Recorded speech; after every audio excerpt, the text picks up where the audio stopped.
Hey, this is Matt Cain with the San Francisco Giants, and you guys are listening to Torture Cast. You're listening to a podcast by and for fans of the San Francisco Giants with hosts Willie Dills, Chad King, and Ben Lee.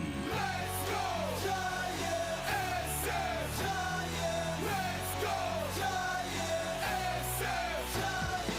Dedicated to the greatest team in Major League Baseball history, the San Francisco Giants. This is Torture Cast. We're standing on top, not gonna stop. We came to play, ain't slowing down. We're here to stay, and we're stomping on whatever's in our way. I'm feeling like a giant tonight. Welcome, everybody, to the Torture Cast, the podcast by and for fans of the San Francisco Giants. It is time for the 2015 season to start. It is opening day, my friends. Again, for the sixth straight year, the Giants are starting the season on the road.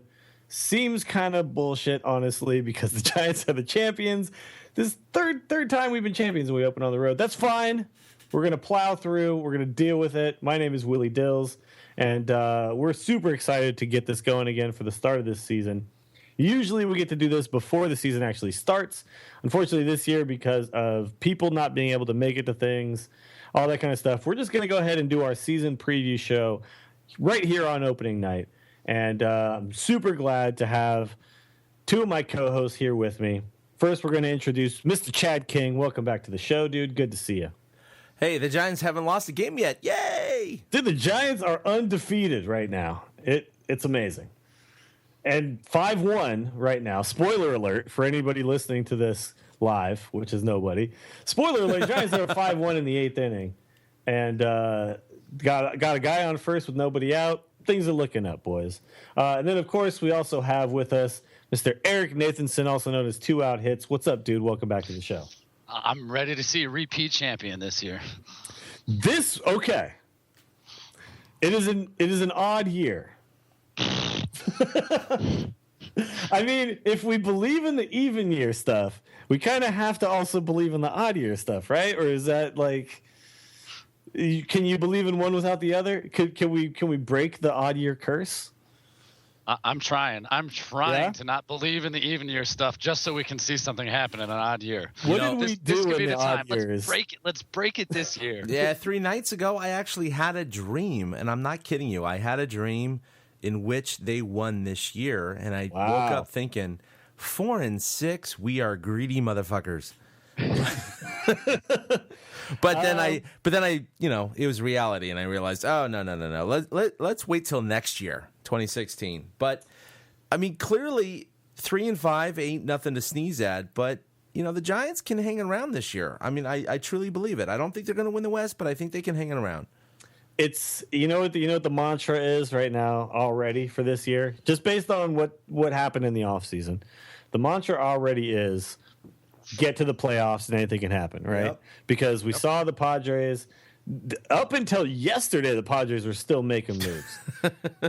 The Giants made 3 moves. Is it 3 moves? One of them being not signing Pablo, which they never even could do in the first place. The Giants are 10-0 in playoff series, and again, every single one of them, they have been the underdog. Yeah. So they just keep crushing it.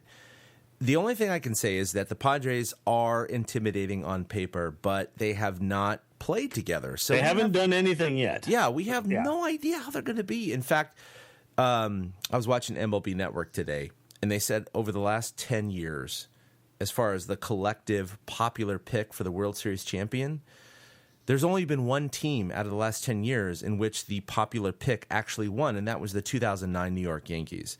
So, I mean, it just shows you right there. I mean, last year, the Nationals and the Dodgers were the sexy pick? The Nationals are the sexy pick once again. And now they're the sexy pick again this year. I mean, it's just, whatever. It's the playoffs. I mean, 5-game series, wild card series, 7-game series, anything can happen. I mean, it's stupid. The best possible scenario Bob Costas showed today with 50,000 computer simulations is the Washington Nationals were the top of the board for all teams, winning the World Series 13% of the time. Wouldn't you take the field against 13%? Oh, absolutely. I think Yeah. in any sport, the field is always is always a favorite over one specific team because so many things can happen. We're talking game one right now. Well, Out exactly. of 162 games of regular season ball, and then 30 games or so of playoff baseball.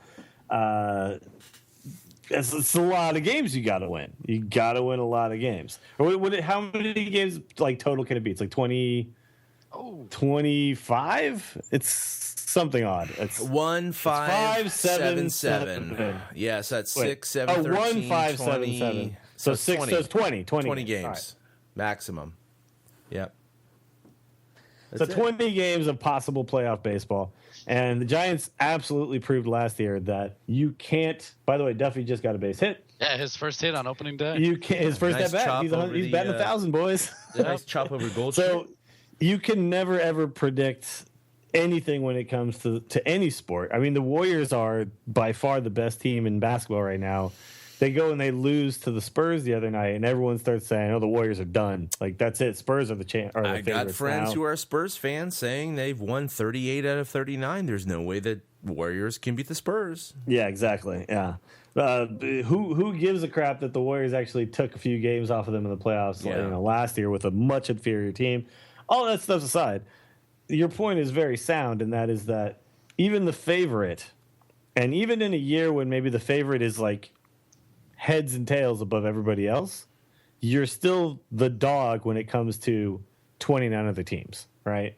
You're just not a favorite over 29 other teams. Yeah. And you still got to get there. There's still 162 games to actually get there. I mean, the Nats lost to the Mets on opening day. So, anything can happen throughout.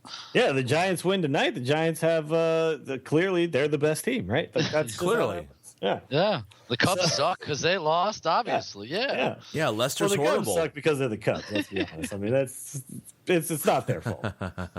So there's a lot of good things going on right now. When you're talking about opening day, this is the most exciting day of the year when you're a baseball fan because, and I think Eric, you tweeted this.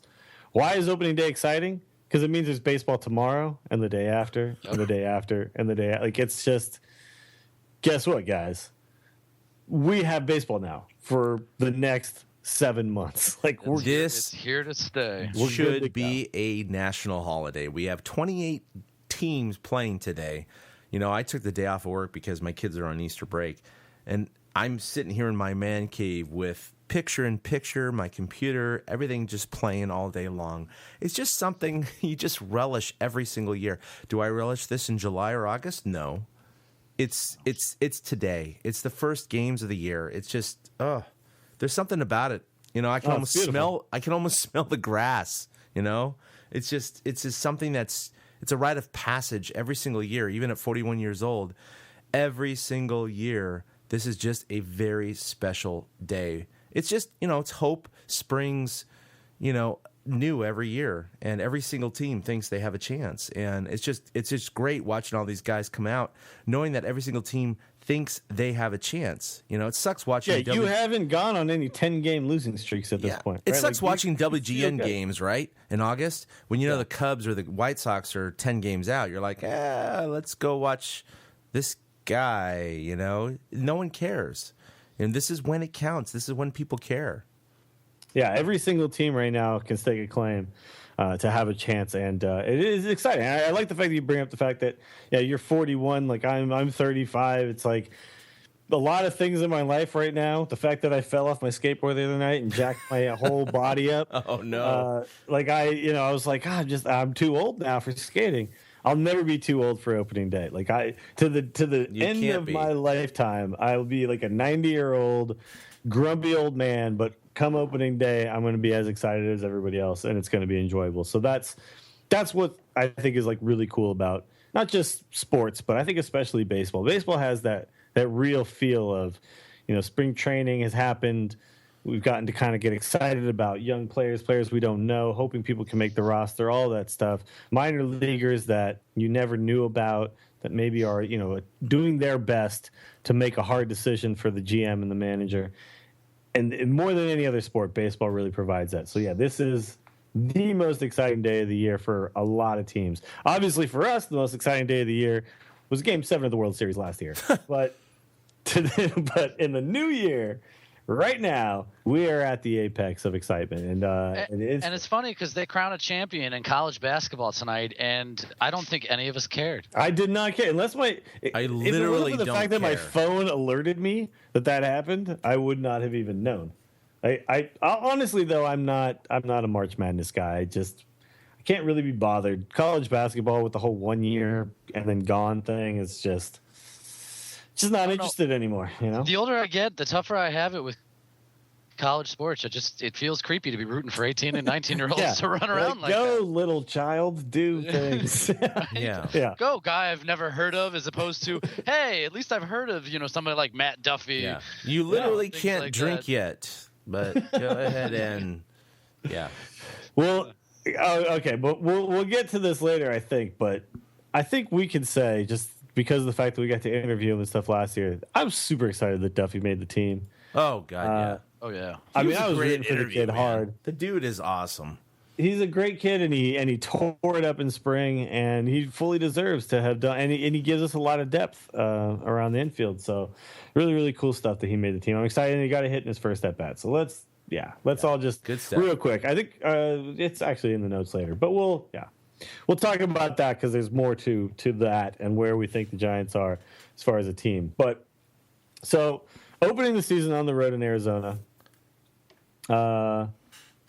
Then we have the 4 in San Diego. What's the actual schedule here before we come to Monday is the first game. We got San 3 Francisco, here in right? Arizona, and then 4 in San Diego before we go So home. 7 games on the road Yes. before we ever see our home park. Correct.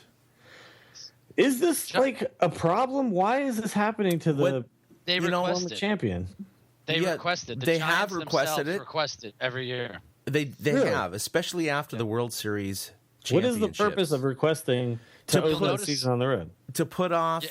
and to provide and plan for the World Series and the ring and the pennant raising and all that stuff. That's exactly Well, you why. add to that, if you look at the tail end of the schedule every year the last few years, the Giants we keep seeing on that Sunday, they Yep. end the season at home. They end the season at home. And what better place to be if you're coming down the stretch in a pennant race? I mean, 2010 is completely different if those games are in San Diego instead of San Francisco. Yep. That's a good point. No, it's true. I mean, this is the 6th opening day they've opened on the road, which is crazy. You think like just if it was a coin flip, they would have at least 1 or 2 of these days at home, but that's not the case. But It's just okay. I guess what's weird to me though is that now our Giants home opener falls on a Monday day game, right? that's true. Which means I have to take a day off of work to go to this thing, and that's God I don't forbid. get. We live in America, the land of 2 It's weeks Monday. of vacation What a the year. hell? You know, if we lived in Europe and they were like, yeah, everybody gets 2 months off every year because it's Europe and work sucks. And we understand that. In America, apparently, we have this whole other thing where we're like, no, work is the most important thing you can ever do in your life. And pastimes? No, those are for after work. And like, it sucks, right? And then we have Giants home opener on. Yeah, and my job is obviously, and I've talked about it on the show, I have a pretty cool boss who understands my love of the Giants and allows for things like going to a bar for the playoff game, taking the whole office out to the bar and stuff like that. That's a unique situation. The crowd that can go to the home opener isn't your just average, everyday, just Giants fan. It's people who can actually swing that. And that Yes. kind of sucks, Yes, right? Yes. Yeah. So if there's anything, there's that one drawback. It would be fantastic if opening day, and I get it. This is also Monday. Monday night game, day game, or Monday night game home opener is also a little weird.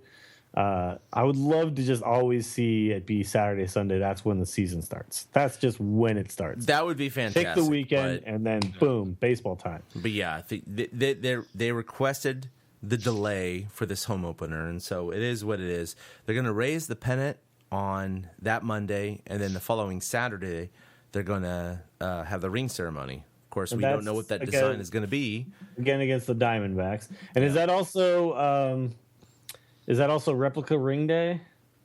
I believe It is. the ring it day is that First Saturday. 40,000 fans. All right, Yeah. so that's the game you want to get tickets to, everybody. Well, no, it's true. And in fact, we've requested tickets for that day. We'll see what happens. We'll see. Our tickets will not come with rings, though. No. But I think it's worth it to just pick up some bleacher tickets or something just to get the ring. yeah, right? just get the rings. Yeah. Even if we can get in and sit in the press box all day, I want that ring, man. When I don't want to eBay that thing. I just want it. I want it for myself. I will say this though: the 2012 one has just been sitting in a drawer, and that's fine. But I'm just glad I have it. Oh, sure. Yeah. Well, when you make a man cave like Chad, then you could put Then it I out. display it. Yeah. Yeah, when we So took jealous of the band pictures cave, with the triplets, we there was a couple of guys coming up and down the line saying, 2014 World Series replica rings, $5. And I was like, oh, the fact that you said $5, I'm not going to buy it. Just period. The day of, though, they were selling on eBay for like upwards of $300. Oh, yeah, I know. Wow. But they weren't even metal. I mean, they were plastic with Oh, yeah. See, the ones you get at the game separations are in the legit. ring. I mean, I they're- know. Yeah. They're metal. I mean, obviously, different. it's like cubic zirconia instead of Of course. actual diamonds, but they're sweet nonetheless. So. There's some heft to it. Yes. Yeah, exactly. Yeah, you put it on, you feel like, man, I'm wearing a championship ring right now, and we got 3 of them now, which is pretty sweet. That's good stuff. All right, so a few things about the opening of this year. We unfortunately have to do opening day and home opening day without Hunter Pence in the lineup. So Yes. Hunter Pence's status, Chad, what is his status right now? He's about like 12 or 11 days away from swinging the bat. The question is that delay enough for him to be back soon after swinging a bat, or does he need another week or two after he can swing a bat, like in minor league camp or AA or AAA? So he'll need some timing adjustments for sure, because he's missed out on all that kind of getting course. yourself back in the swing of things. He But just doesn't feel like a guy that's going to go down there, though. no, I don't think you send him down. I think he just goes into the I think he goes in the cages. he goes to into be the honest. cage and Yeah, he gets yeah. it going. And here I think Pence gives you enough outside of just the bat. If we we can deal with him having a little bit of an issue at the plate just because of all the intangibles he brings, with just the energy level and the ability to play defense at a high level, the ability to just kind of hustle every play. His legs aren't hurt. He's going to come in. He's going to do swing and bunt stuff. No, I Even agree. if I he's not I 100%. think having him in right field, just being able to have the defense that he has, let alone if he goes 0 for 3 with a couple of strikeouts, it doesn't matter, because it's not going to be any worse than whatever AAA guy they could put behind him. Well, think about like Blanco. Blanco gives you essentially the same defense, potentially a little bit better actually, but with a worse arm. Yeah. But he gives you probably Blanco at peak performance is probably as good as slumping Pence, right? Yeah. Like Pretty much. And You by know, the way, the Giants, who have a comfortable 5-1 lead, just gave up another single. it's bases loaded with one out right Bases Yeah. loaded with one out. So the let's- Diamondbacks do have the tying run at the plate in Michael start Owings right testing the bullpen right away here. now. Yeah. Well, yeah. Machi was the one that gave it up too. Well, it was Machi, I think, Lopez. is right No, now. Lopez started. He gave up Yeah, single. Lopez started the inning, right? But Yeah. Machi came in. So right now, I already feel like to me, Machi is the question mark right now of the bullpen. When you look at the roster right now, it's so similar to the active roster at the end of last season. It's kind of crazy. Just look up and down, and the pitching staff is essentially the exact same, right? Some of these guys are bigger question marks now than they were. I'm trying to think. Contos, I think, was the only one that was not on the roster. Yeah, and then as far as infielders go, Panic came in later, because we thought Scudero was supposed to be our second baseman, but now we feel good about Panic. So that's, I think, an upgrade from where we were at the beginning as far as second base goes. But The only real difference here is replace Pablo with McGahee, right? That's it. Joaquin Arias. And on Aoki paper. Oh, instead and of Matt Morris. Duffy, I guess, Yeah. being on the opening day roster. Yeah. Now you look at the outfield, and minus Pence is your biggest problem, but that's not like a permanent thing. And then Aoki in left field instead of Michael Morse, right? So that's And Maxwell made the roster. and Maxwell. But I mean the fourth outfielder last season was Blanco, correct? So yeah. I mean, it just feels like this is actually like 2011 was the last time I think the roster looked this similar after winning a World Series, right? 2013 we changed actually several things, but this is pretty similar, man. Hector Sanchez is your backup catcher. Like this is like not a lot of different names on this 25-man roster right now. So I mean, We got Well, that's the Romo thing. coming in right now. these are battle tested guys. I'm not too concerned necessarily with our ability to play and win games based on our starting roster. Obviously, Pablo's a big blow. We don't have Pablo, No. but after what we find out about Pablo, I don't care. I don't miss Pablo anymore. All right, We have a lot to talk about tonight. So. starting. Here we go. Starting rotation issues. I'm going to be right back, by the way. Go ahead and talk. Yeah, that's fine.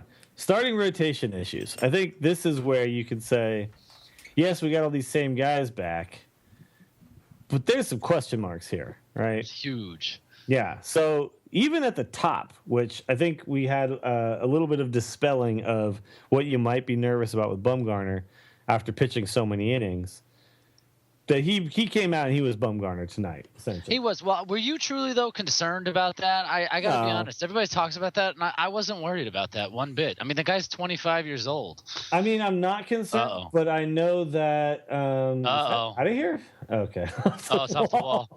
The way Pagan followed that one, that was Yeah. okay. It's a Is that one-run bases game. clearing double? Yep. Wow. So I wasn't concerned necessarily, but it's always a question mark because there's been a lot of guys who are known as quote unquote horses, quote unquote innings guys that could go for days that have come off of big, giant, massive. I mean, Lincecum was the guy in 2010, right? Cain Yeah, was the he guy one in that stretched it out 2012. the most, then Cain. And now you're talking about Bumgarner being the guy in 2014.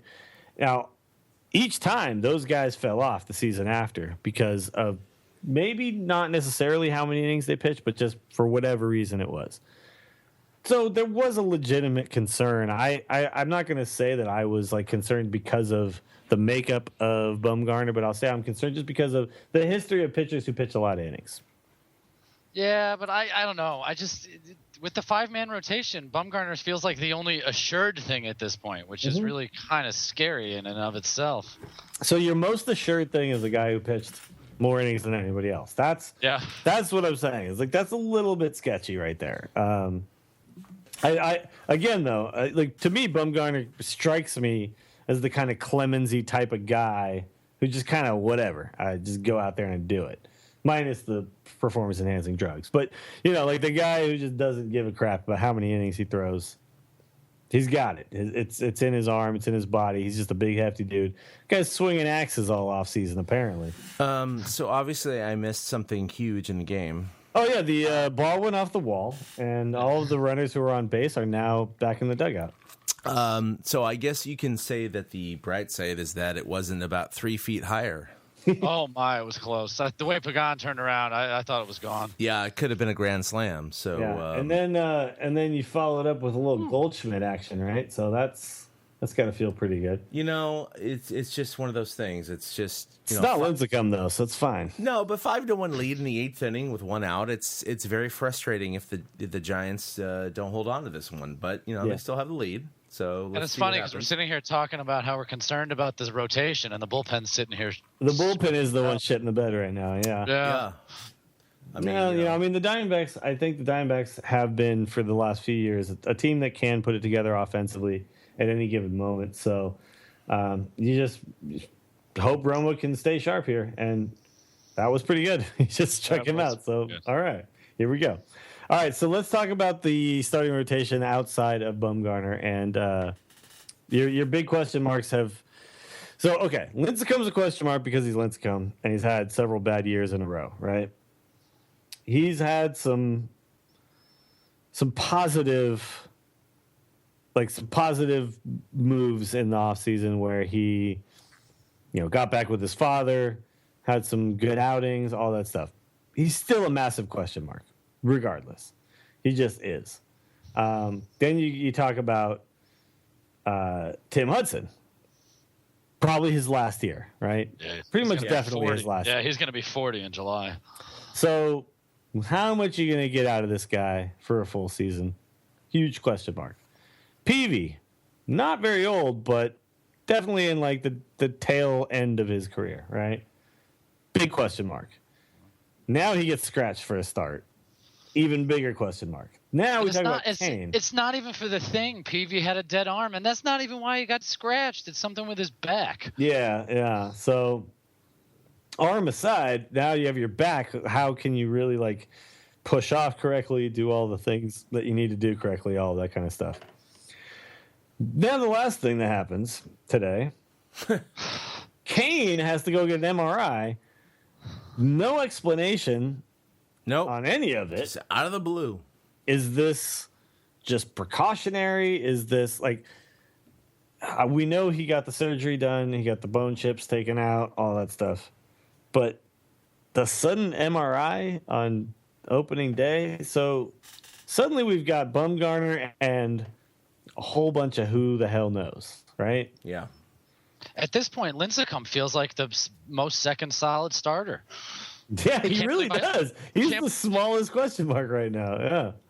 Wow. And Vogelsong, in essence, becomes like the third best starter.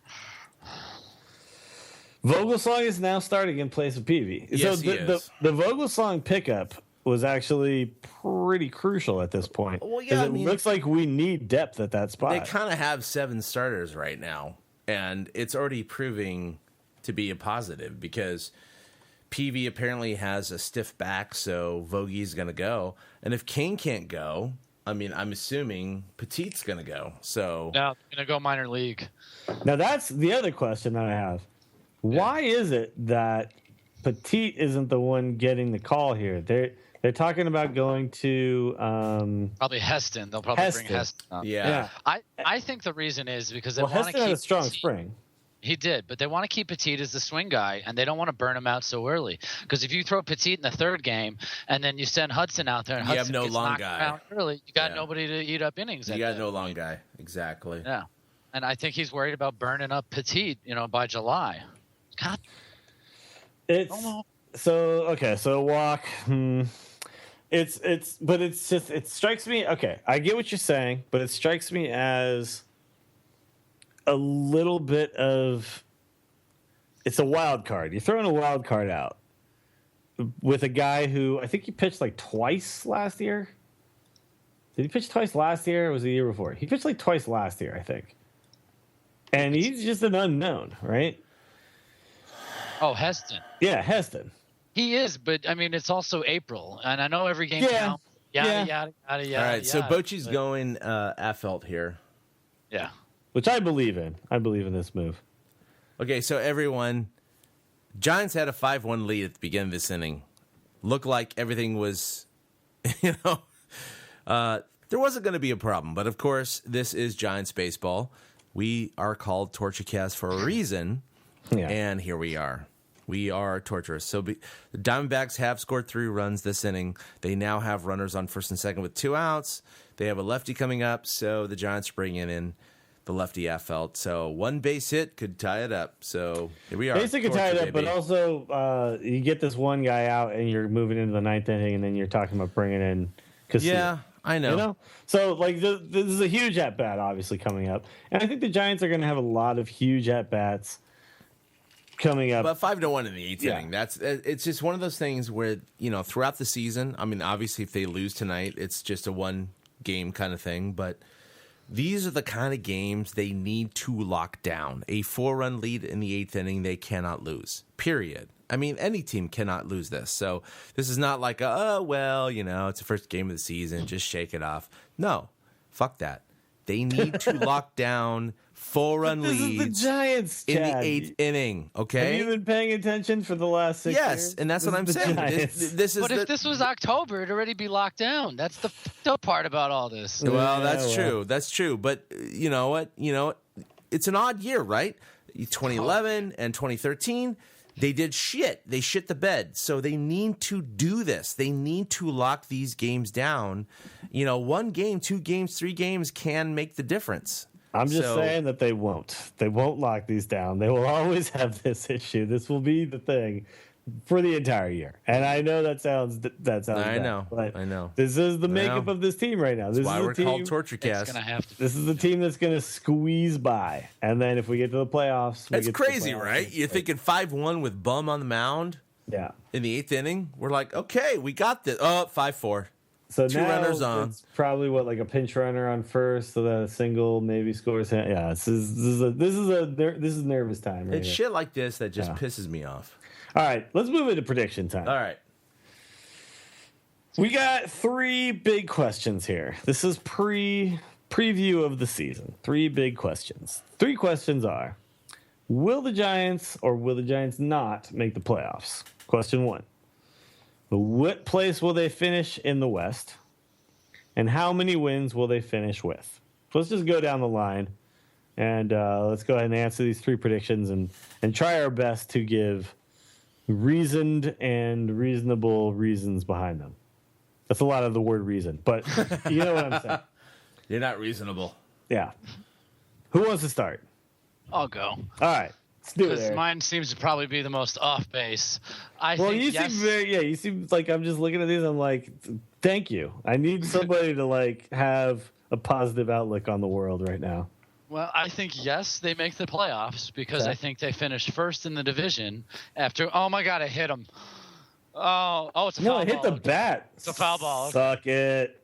All right. I think yes, they win the division. I think obviously in first place, and I think they win about 92 games. I don't think that the Padres and the Dodgers are as good as people 92? think they are. I do. I think that's what it's going to take Holy to do it this moly. season. It's after watching the way the top of the order played at the beginning of this. See that hit his hand. They're going to replay this. No, his hand. I really get annoyed though by the fact that when you're swinging, it can hit your hand. Your hand is part of the bat at this point. to That me. didn't hit anything. I get really annoyed by the fact that this could ever mean that you go to first base. It hit This nothing. should never. Yeah, It should this be a should ball. never mean anything. Whether it hits your hand or not here, because it needs to hit your body to be a hit Sounded by like pitch. it hit something, but I don't know. But do you understand what I mean? That this should not mean that you go to first base. I Yeah. kind of check swing and it hits my hand. I could just throw my hands in front of the ball.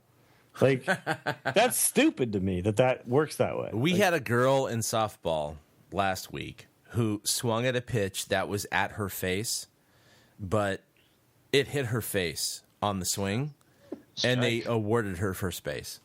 I just don't understand because It was like, wait, look. but she swung, and they're like, hit by no, pitch. yeah, she swung, but the ball hit her face. It didn't hit the bat. It was like, right, but she swung. Yeah, if she was Swinging getting out happens of the before way. the other one. Yeah, right. it wasn't a defensive tactic. It wasn't anything like that. They literally said, the umpire said, she swung, but it hit her face, so she gets first base. And it's like, no, if you swing, it's a strike, no matter where it hits. I'm sorry. But I'm telling to you, me, they're going to give him first here. They're going to give him first. to me, this is a big problem with just the ruling, or just the rule in general. The rule should never be that as I'm moving my hands into the zone, if it hits my hands, now I get first base. Yeah. Well, If that's the I'm other pulling thing. my hands back, Okay, and look- it still hits my hands, This replay, Fine. it does not hit anything. yeah, I don't think it hits anything. I'm getting different replay than you guys. I'm on ESPN. Okay, well, I'm watching Comcast. It looks like it literally hits nothing. It looks like Posey just caught it. It looked like it was a ball, basically. It was high and tight. It should be no ball. But no hit by again, pitch, though, no like foul. it shouldn't be an award of first base because No. it God, no. skims your hand as you're making a move towards the ball. Like to me, I don't know, I think he acted. I disagree with that rule. As Well, just in see, that's the general. thing here too. We didn't expect to have all this drama unfolding in front of us as we're trying to do our preview show. Okay, foul ball. Strike.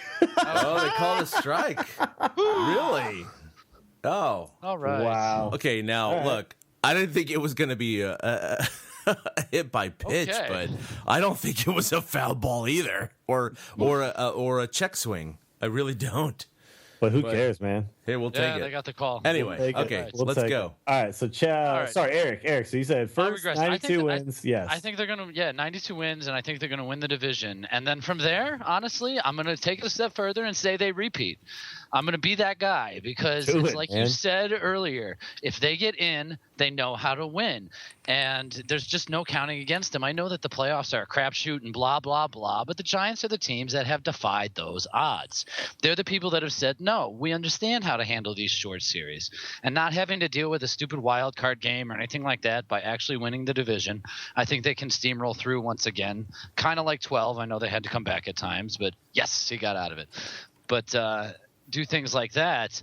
I think they're good enough to win the division. I really do. I know there's all these pitching questions, but they have a keep the line moving team. We saw it today with the top of the order.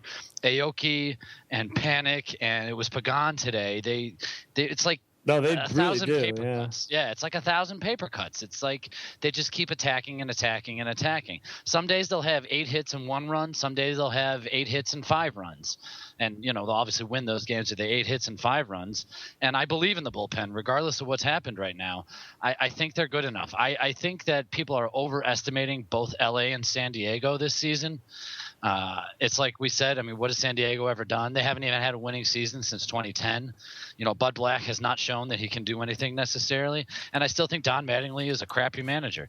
And he has a worse team on the field this year, in my opinion. He does. He has a worse team than he did last year, for sure. Yeah, I don't think they're as good. I think people are thinking too much about the Dodgers and Padres, and it's kind of give the Giants a chance to coast along, play They just around have to stay 500 in it. ball at They just have to times. stay in it and then make a move at some point and have some, Abs- some sort of a good streak at some point. And Yeah, they're well, the fully beginning of the season is very, very division heavy. Yeah. And so if they can jump out like they did last season, that doesn't even have to be as big as last season, but if they can jump out like they did last season, then they can position themselves to be the team to beat down the stretch. Here's the other thing too, and I'll just go ahead and put my predictions out there as well. There's another aspect to the Giants' offseason moves and basically where the Giants sit right now as far as bullets in the gun, I guess you could say. And that is that the Giants didn't add any amount of money to their payroll, essentially. Right. The Giants are a rich team. Regardless of what management tells you, and regardless of what the ownership tells you, we can't afford to spend all this money. They spend plenty of money. They do. As far as like baseball is concerned, they spend money. But when it comes to midseason and midseason trade time, the Giants are going to have some bullets in the gun, as it were. And this team right now is not going to be the team that goes down the stretch. Absolutely. Something's going to happen. There's going to be some movement, and that's kind of historically, I think, what the Giants kind of look at is like we put together a good team, we see what happens, and we don't blow our wad before opening day happens. And I think that what's going to happen is they're going to pick up somebody, whatever the hole may be. They're going to make a concerted effort to fill that hole. And so stick around, hang around, be in the hunt, make a move towards the end of the season like they have kind of done in the past. So I'm going with the Giants do make the postseason. I'm also going that so I'm also going they do make the postseason. I'm not saying they win first because I do think out of the Dodgers or the Padres, one of those two teams avoids injury, has a solid year, wins more games than the Giants do, which I think won't be much more. And I think the Giants win about 87, and I think they eke in the first or second wild card again. Now there's 2 wild cards.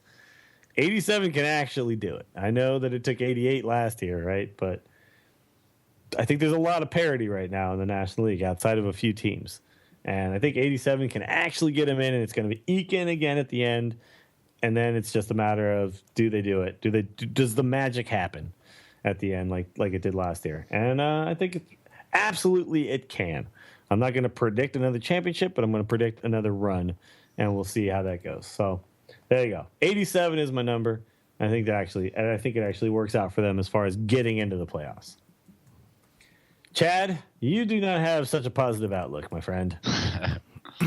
Okay, look, the last 3 or 4 years, I've had a very positive outlook. You really have, yeah. You're gonna come in here and you're gonna Tommy us right now, aren't you? This is gonna be the voice of reason. Damn it. Okay, so last year, I was the only one who nailed 88. And that's exactly what the Giants won. The previous year was 2013, and I predicted 82. They won, 70-something. So it was below that.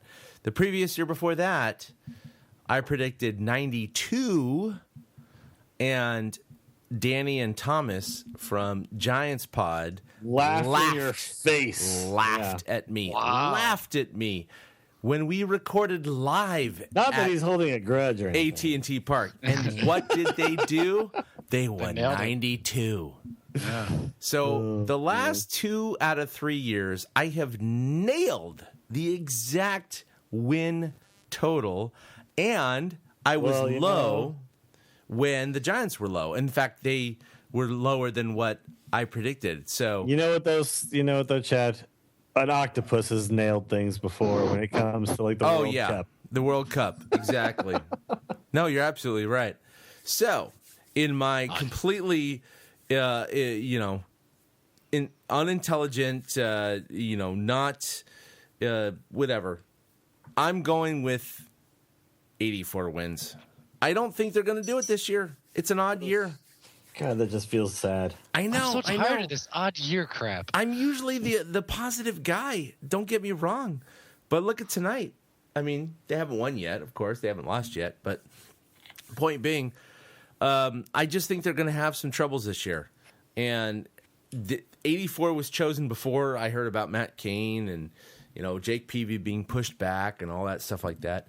That doesn't have, no effect on my prediction. But I do think that the Giants are going to basically just barely float above 500. So they could still get the wild card at that number. I know it seems very, very, not possible, but it is possible. So let's see what happens. 2 wild cards. That's all I'm saying. Yeah, but 84 is tough to 84 is doesn't hard. do it, but I don't think you're right. I think they win more than 84 games. All right, concerns heading into the season. We did talk about the starting rotation. Cain bouncing back. Obviously, the MRI means something because it's happening.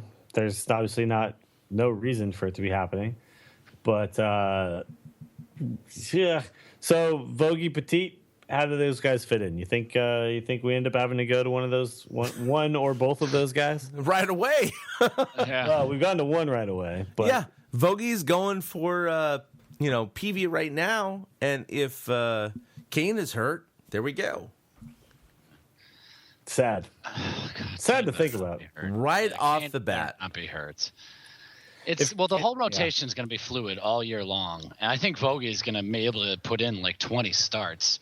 I mean, that's hoping that Cain and Peavy actually are able to come back. I still think Vogie is going to end up putting in 20 starts. Do you think Huddy's Vogie has more starts or less starts than Peavy? I think he has more. You're pausing. I mean, I would not be surprised at all if he has more starts than Peavy, because I could see them locking Peavy down at some point and just saying, be rested.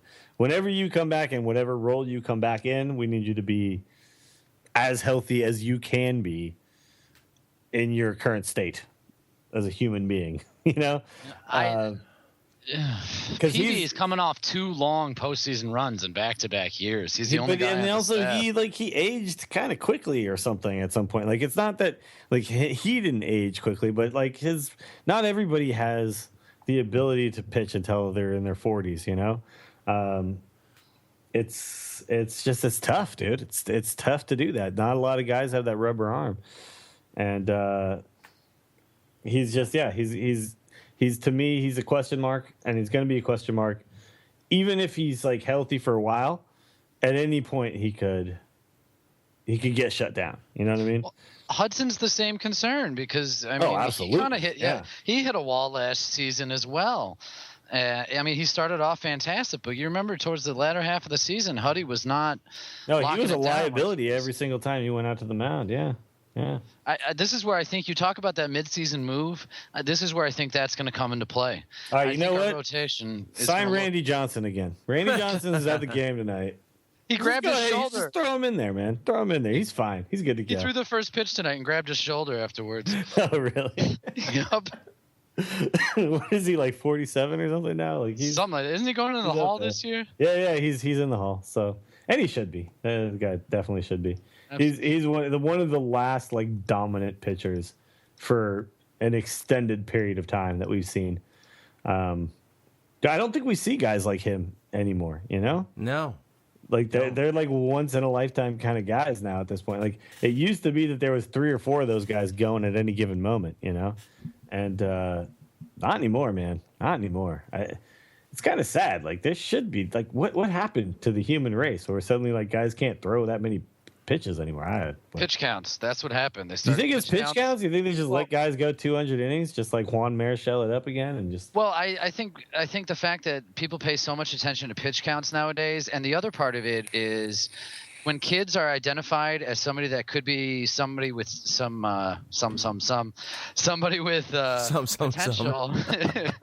I think when they identify a kid with potential, I think they actually work him too much, because suddenly, like down here in Florida, they're playing year round and things like that. You know, back in the day, you used to play baseball in the summer, football in the fall, basketball in the winter, and start over again. So your arm got to rest a little bit. But now these kids are going to pitching camps and clinics in the middle of winter and places like this and things like that. But didn't guys like if I'm not mistaken, like back in the day, a guy like Juan Marichal would pitch the entire season, and then he would like continue throwing or whatever, and then he'd just keep pitching and whatever, and he was fine. And then like Satchel Paige just pitched all the time, never stopped pitching. It just kept going. And yeah, but at least they chilled during the off season. Well, I don't know about Paige, but like I think Paige didn't chill. I think he just kept pitching. Like I think he just went to winter ball and just kept pitching. Like I don't know. It's just weird to me that like it's babying pitching arms seems to now.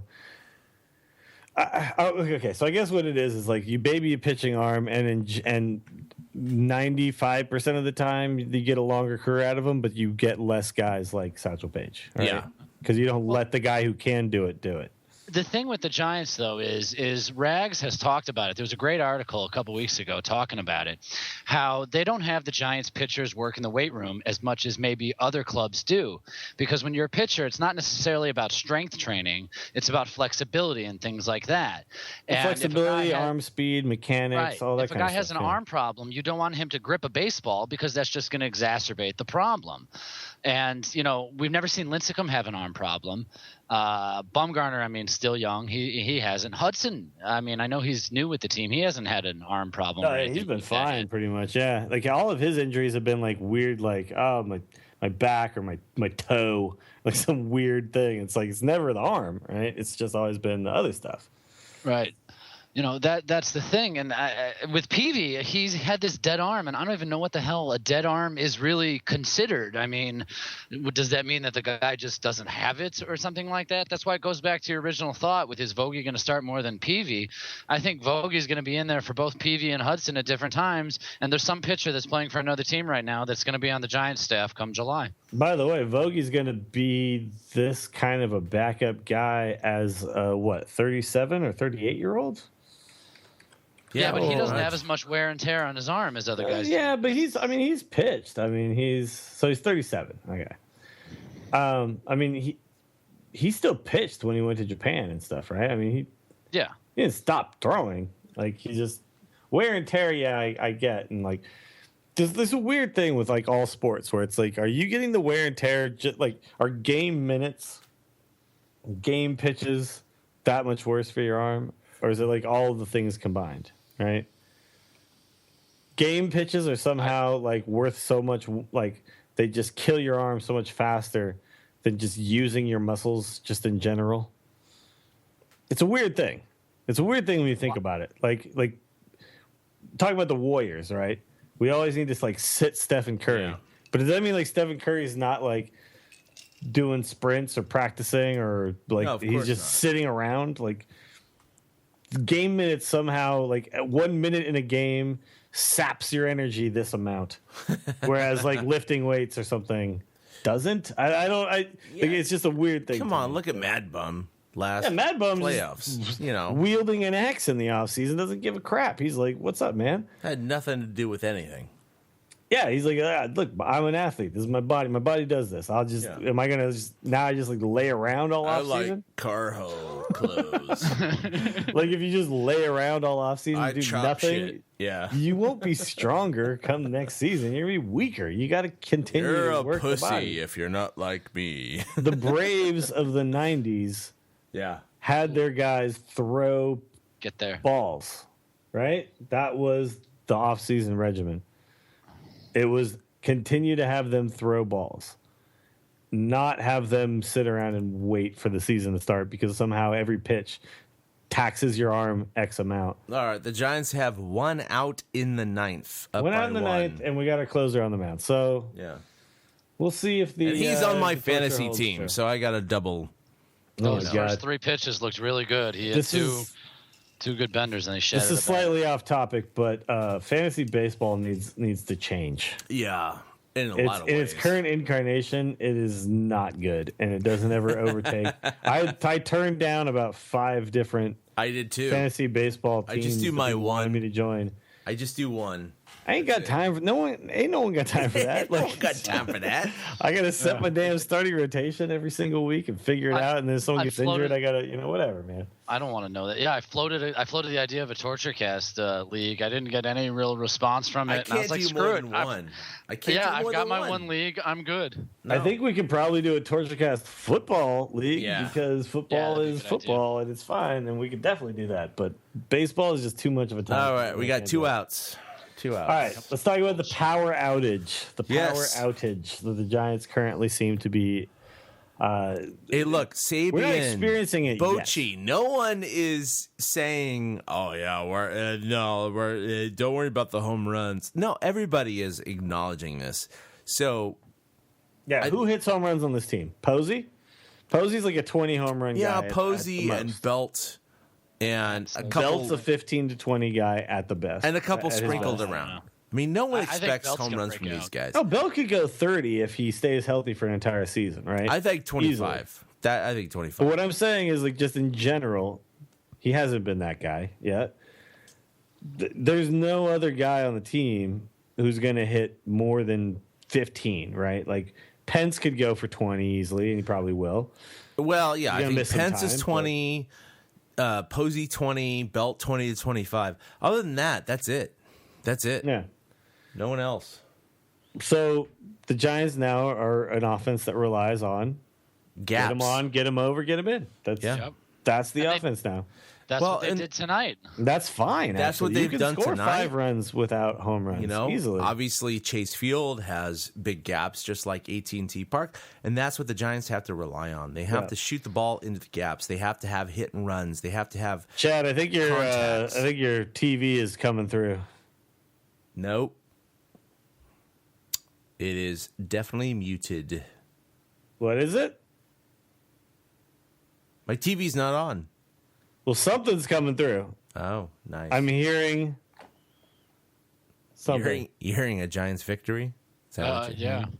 hearing? Oh, I see what I'm hearing. Okay, I see what I'm hearing. It was a tab Oh. I had open, suddenly started Yeah. the video. Not for me. Yeah, SF Giants open, they suddenly started the video. Not for me. Okay, that was weird. All right, Giants are down to their last strike, or I should say the Diamondbacks. So the Diamondbacks are down. Yeah, the Giants, we have lots more strikes. Yeah. Okay, so we all agree there's a power shortage. Does it matter? Are we going to lose? It's going to Lose out on matter. runs? It's going to matter. Yes, I think so. I think it could make the difference in 2, 3, 4, victories over the year. I really do. I think that's why I predicted 84 wins instead of, 88 like I did last year. So does Panda make the difference? Like if we did still have a guy like Panda, And Morse. Yeah. Okay. Yep. Now I tend to go into the camp that because our offense outside of those two guys was a get them on and get them over, get them in type of offense anyway.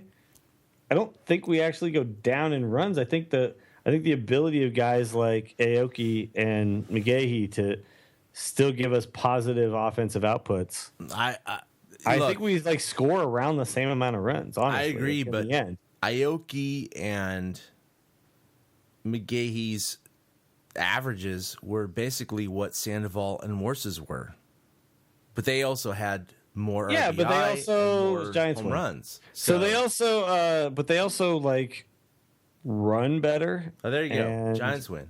Don't make base running mistakes as much. And That's true. Like a guy like Michael Morse gets on base and clogs your base paths up. It's like unless he hits a home run, he's kind of a liability, right? As far as he's a guy who gets a single and then are we gonna get this guy in? Probably not. It's gonna take 2 more hits at least to get this guy in. A guy like Aoki can get on base and score. Exactly. Yeah. By the So way, I don't feel like we go down in runs based on the fact that we don't have as much power. That's I 7 don't see it that way. opening day victories in a row, by the way. Just saying. 7? Wow. 7. Holy crap! If opening day victories led No, to didn't championships, we lose that's to the okay. Dodgers 2 years ago when Kershaw hit that bomb off of Contos? I don't believe so. I gotta go look this up. All right, look it up. Look it up.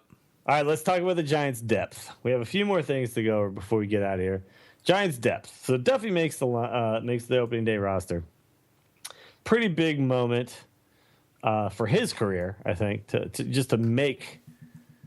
To make an opening day roster is a huge moment for any young ball player's career.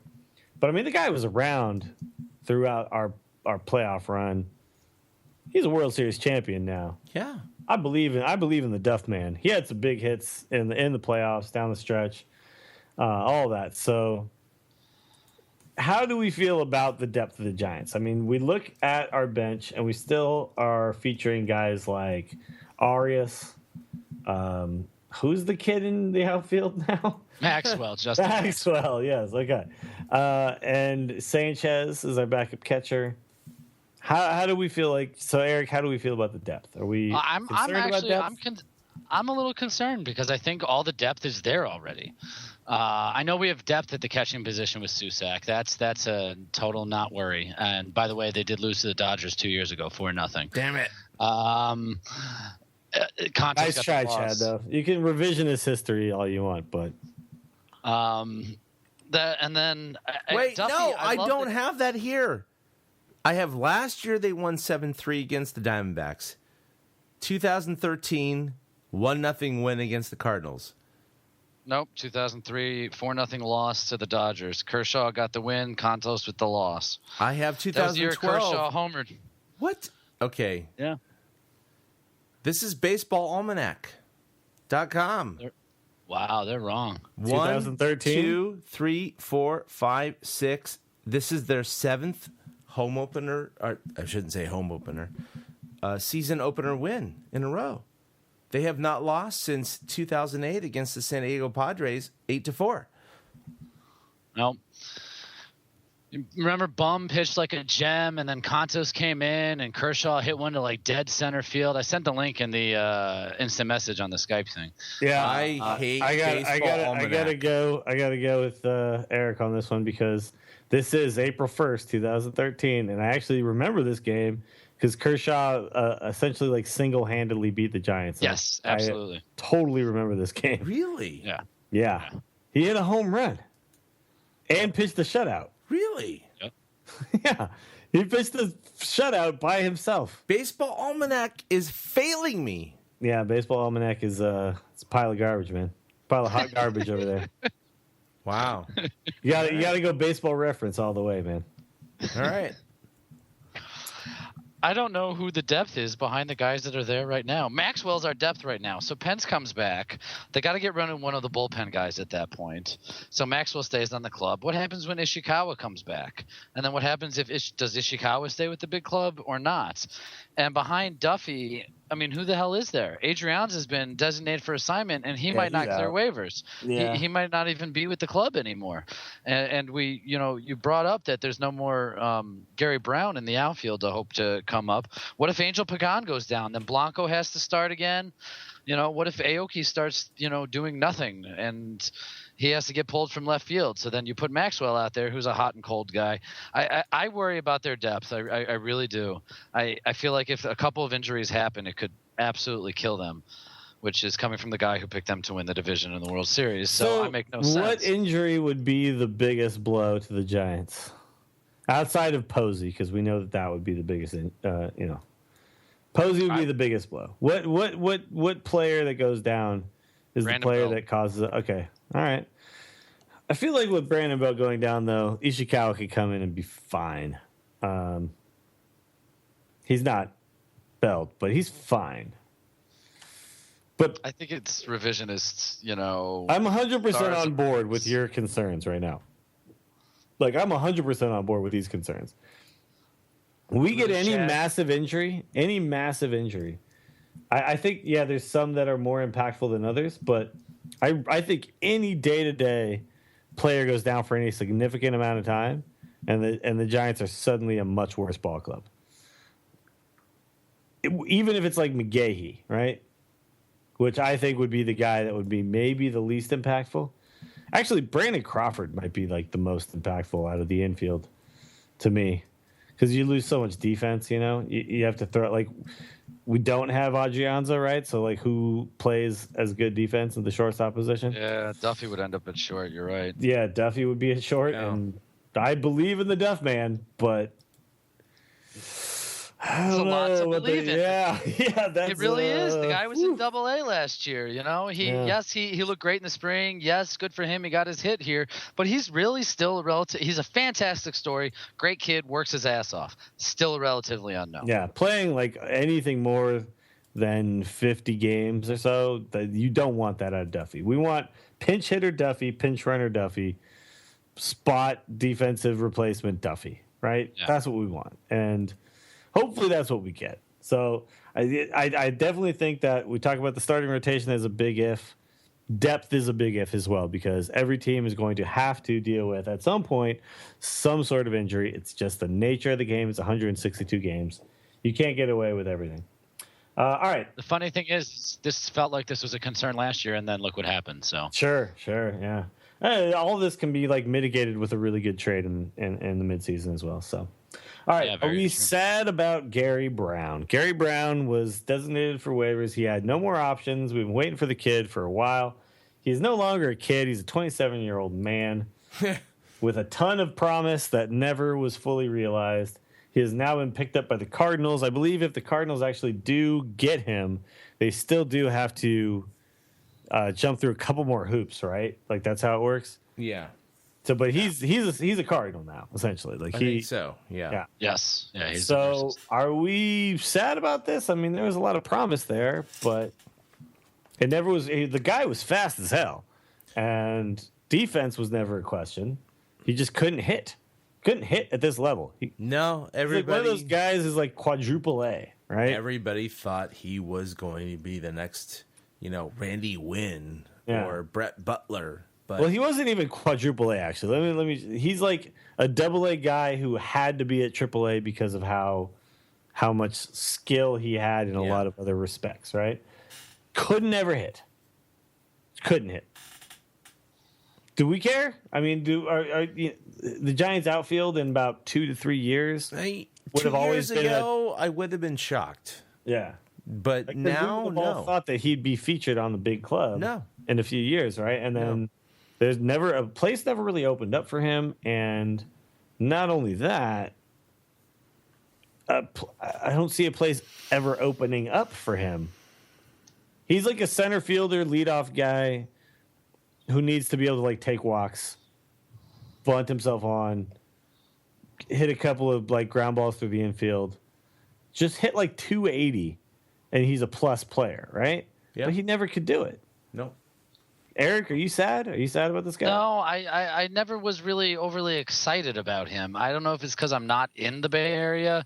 Everybody seemed to like adopt him. I'm not sad.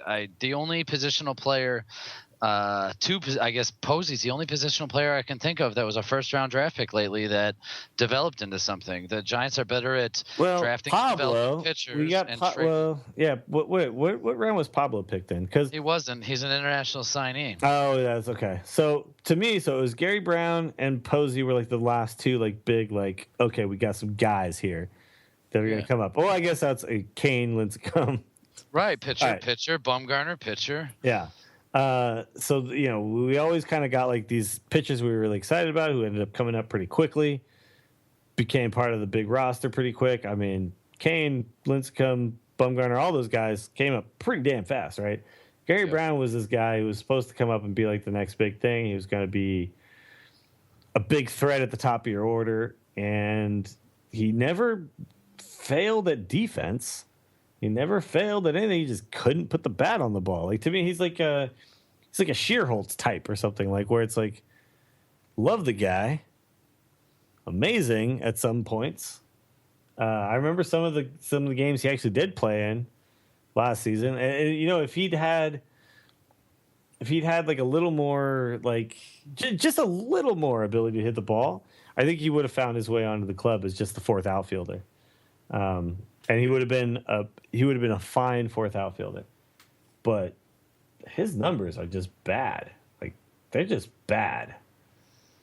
You're talking minor leagues, dude. You're hitting 230 in Fresno. You know? He might be one of those guys that carries the whole burden with it. And we've seen Sabian, and I know he's the VP or president or whatever now. No disrespect, but we've seen him be able to plug those holes through trades and not the draft necessarily. That's why, thanks Gary Brown. It was worth a shot, but time to move on. Yeah. I mean, okay. So let's like look at it real quick. So we got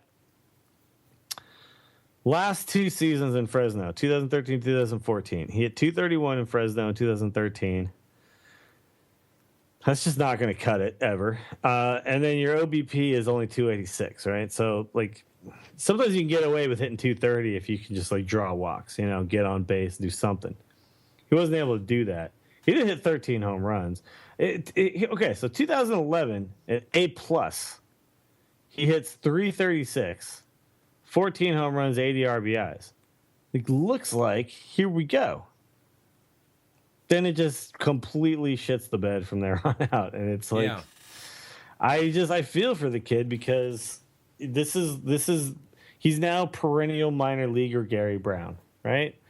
And that's like a sad resume for a lot of players. This doesn't happen to just first rounders. This happens to a lot of guys who come up and show a lot of promise, spend multiple years in the minor leagues. I mean, he's now going into his 7th season as not a major league player. Like, he's going to be one of those guys who's just kind of remembered as a letdown, and that sucks because kid had promise.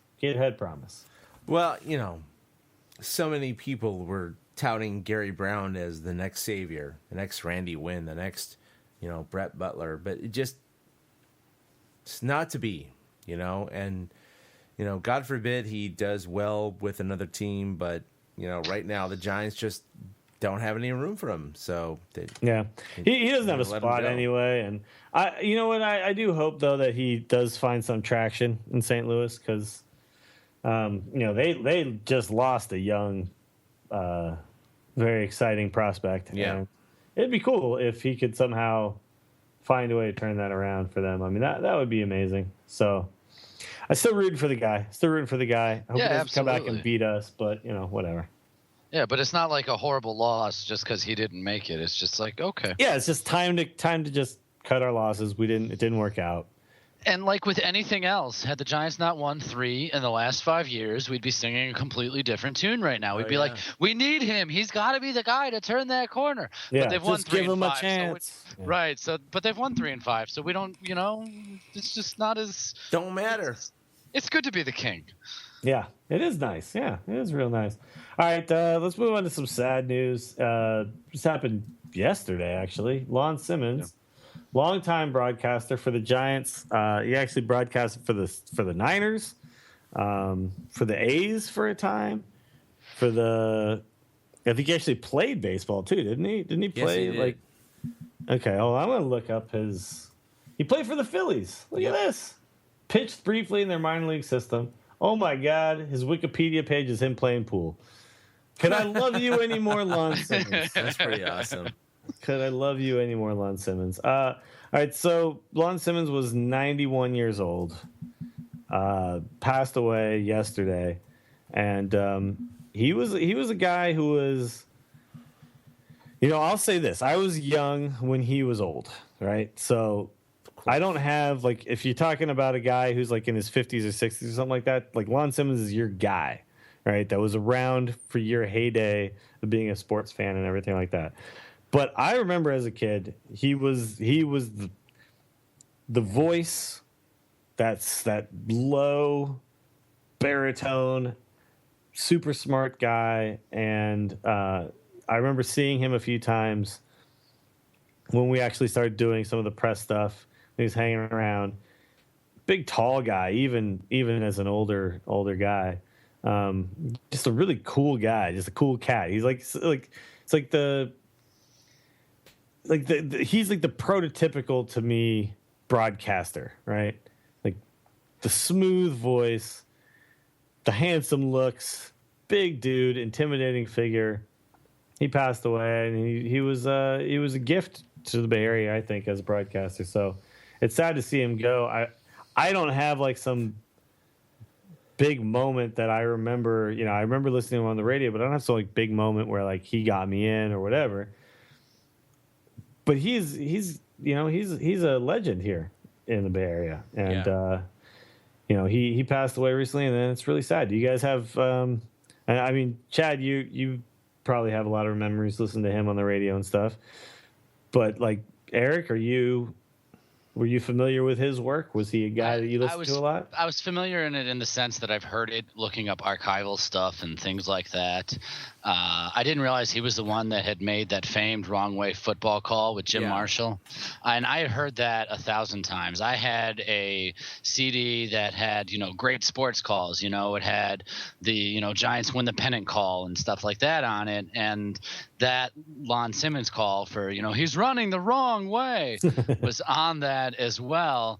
And so that was my basic introduction to Lon, and I've heard other things, but I didn't grow up with him I'm the same age as you, Willie. I didn't, grow up with him either or things like that, but he seemed to have a really big impact on the guys that are currently doing things for the Giants now, on Krukow, on Fleming, on Kipe, on John Miller, because John Miller, that's the voice that he would listen to on his transistor as he was sitting in the stands at Candlestick dreaming of doing it himself. I think John Miller's the guy who has the most just the most influence from Lon Simmons. So it's right. It's you stand on the shoulders of these guys, and maybe we don't know about them as much as they did because it was a little before our time. But he was also the guy, speaking of, who was the original broadcaster when the Giants actually came to San Francisco.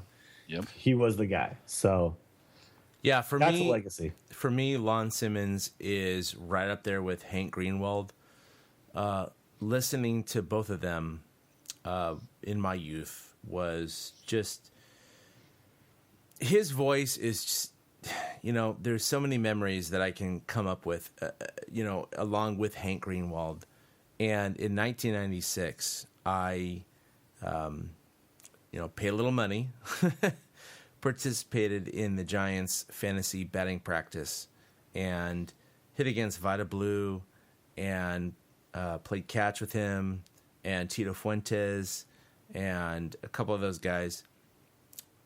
Lon Simmons came down during a break. Basically, we had hot dogs in the dugout, and he grabbed hot dog. I grabbed hot dog. we sat down together and we actually chatted for about 10, 15 minutes. And he was the nicest guy.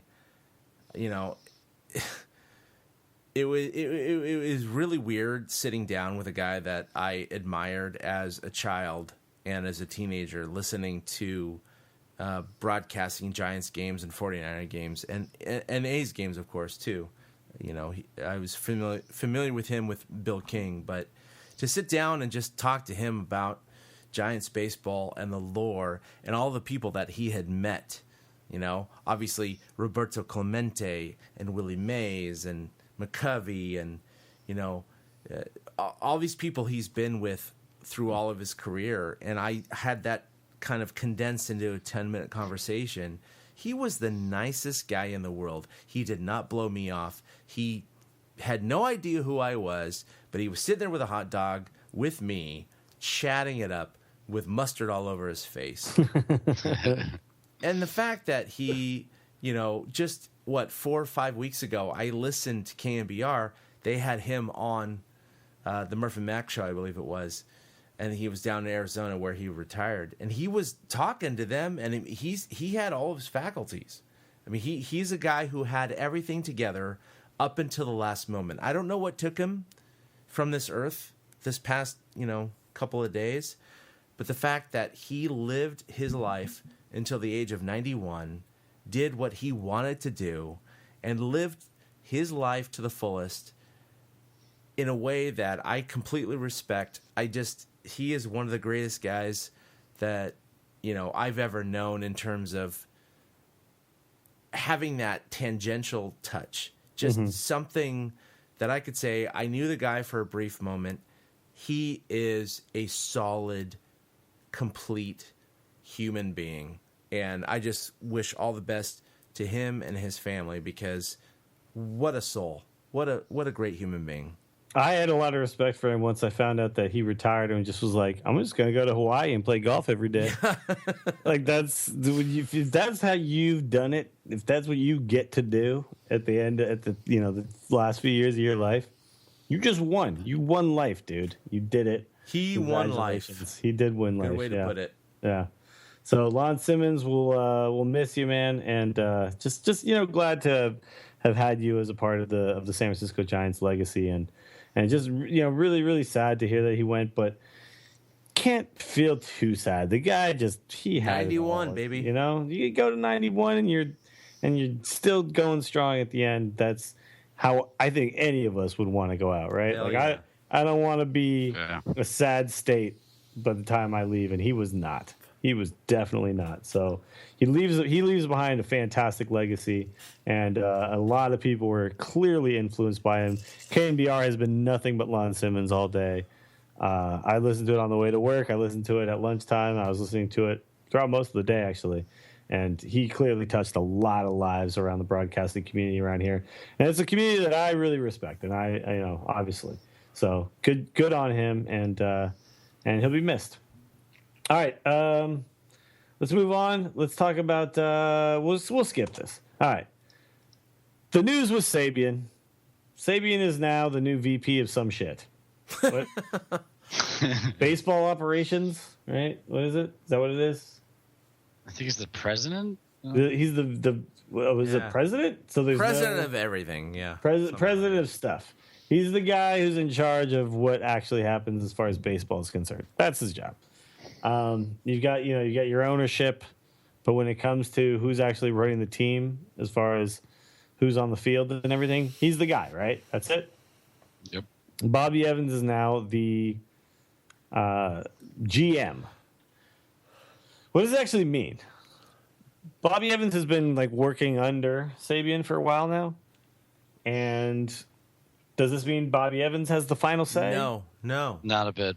not a bit. This just means nothing's really changed, but we've all now given ourselves new titles, right? Exactly. Well, it's that, and it's a way to keep the guys in house. A lot of times when franchises win, other teams will raid their front office staff, and the assistant here will suddenly become the GM somewhere else, and the assistant to the assistant here will suddenly become the GM somewhere else. Well, look This at is a Ned way for- Coletti. I mean, that's like Exactly. 100% right there. What happened? He gets Right. essentially poached because he's working for a successful franchise, right? Right. And this way they keep the same band together, and they get to keep the same guys making the same decisions together and make everybody comfortable and happy in the process. By the way, Tim Flannery is on CSN Yes, right he now. is. Yeah, he's doing my like 50 God. games or something like that. That's incredible. Okay, well, I'm happy for that. So there's pretty much nothing really to say about that, right? I mean, it's just there's a shakeup that's not a shakeup, right? I mean, the Bochy extension to me is the biggest news because that means he's going to be around through 19. That's actually true. So now we know that we're going to have Sabian and Bochy for the next 5 years, essentially, which is, Right. I think all Giants fans can say, good news. This is good news. These are guys who've proven that they can win at the highest level. Who else would you hire at this point? I mean, Yeah, exactly. Who's going to come in and I feel sorry for the next They guy suck. who actually Right. has to manage the Giants, right? Because you will never ever live up to what Bochy has done. I mean, with the look, team. even if the Giants are under 500 in the next 5 years, Bochy, He's cemented. Yeah, He's Bochy and He's the Sabian Hall of Famer. can leave in 2020 saying, we won 3 championships in the last 10 years. I mean, that's just stupid. You know, it's come The only on. thing that I think could make Bochy not want to be manager anymore is he just doesn't want to put on a uniform anymore. Yeah. He's like, I'm sick of putting the uni on. All right, I think that's gonna do it, guys. There's the season preview. We watched the game kind of as it was happening as well, so we might have been a little distracted from time to time, but Yeah, you can't blame us. We're Giants fans. We like to watch Giants. All right, we're gonna finish off with the thing that we always do, which is why the Giants will win it all. Eric, start us off. Oh, man. I didn't even have one. I totally forgot this spot. Why All right, the well, Giants- you come up with one. I'll be right back. Why the Giants will win it all? Well, I'm the guy who said they're going to win it all, so I should come up with a pretty good reason. I think the Giants will win it all because they're going to shit all over this odd year logic. That's why the Giants are going to win it all. They're going to say we've had enough of doing this every other season. They're going to win it all with the same core, the same thing we just talked about. Sabian and Bochy. Sabian's going to make the moves. Bochy's going to move the pieces around, and Buster and Mad Bum are going to be Buster and Mad Bum. So they're going to win it all because nothing changed in the important places. I think that's the best way I can put that, because I pretty much spread it really far right there. Yeah, I mean, look, I think it's going to take one of the two. Giants are going to do fine. They're going to win 84, 85, 86 games. I think it's going to take the Dodgers or the Padres failing. That's how the Giants are going to sneak into the playoffs. And that's how they're going to sneak in, win it all. They won the last 10 playoff series, and they were underdogs in all 10. I still don't understand how that is conceivable, but that is exactly what has happened. So, hey, you know, Giants sneak in as a wild card or the West Division winner. That's how they're going to do it. One of those two teams has to fail. And, you know, I'm not worried about the Rockies, not worried about the Diamondbacks.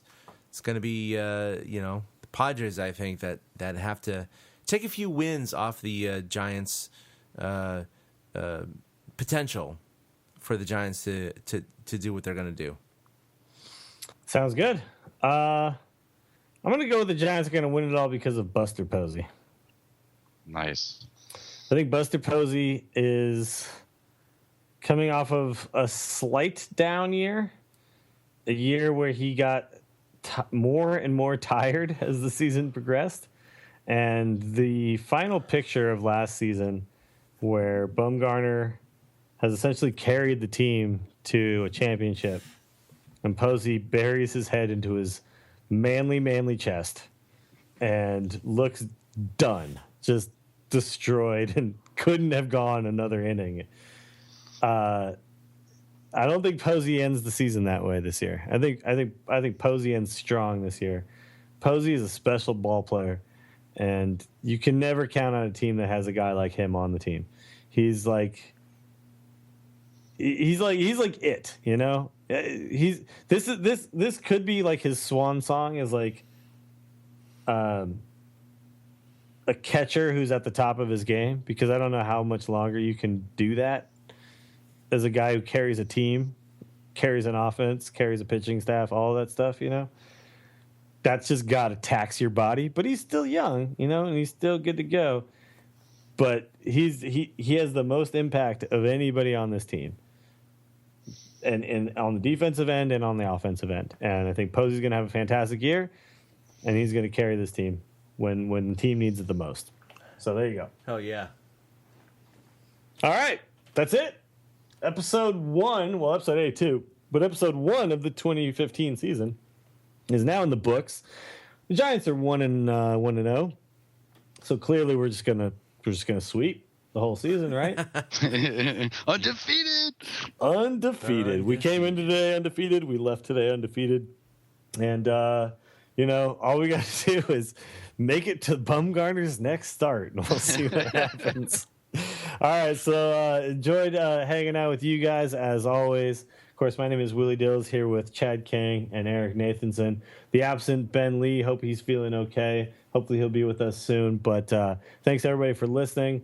Check us out. We got a lot of stuff coming up on the website. Eric has actually posted a bunch of really cool stuff recently. So if you go to torturecast.com, there's a whole bunch of stuff about the preview. You got the rotation, the regulars, all kinds of, like, there's just anything you'd want to know about the Giants right now.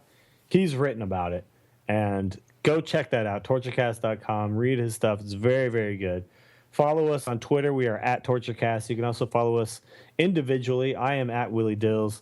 Chad is at ChadK21, and Eric is at 2OutHits. You can also check out Eric's blog, which is 2outhits.com. And check us out on Facebook. We have a YouTube channel as well. We've done some interviews on there. Anything that we've ever done that's video related is all on there, so you can find that. And there's hope that we'll be getting a lot more insider stuff this season. So if that all comes together and all works out for us, you're going to be seeing a lot of content on torturecast.com this year. And I'm really, really excited to be bringing that to you guys. I know the four of us who are all working on this together are really excited to do that as well. And it's just going to be a fantastic season. Win or lose, whatever goes on, you guys should stick with us for the whole thing. We'll be around. We're going to be your eyes and ears on the field here. So hang out with us every single week. We'll see you guys next week for episode 83. Once again, my name is Willie Dills, for Eric Nathanson and Chad K. 21 Chad King. See you next time. Boom.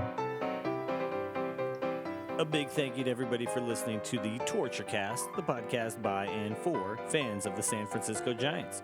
Follow us on Twitter at TortureCast. You can also like us on Facebook or check out our blog at torturecast.com. I also want to say thank you to Ashcon and Bailey for letting us use their song Feeling Like a Giant for our intro.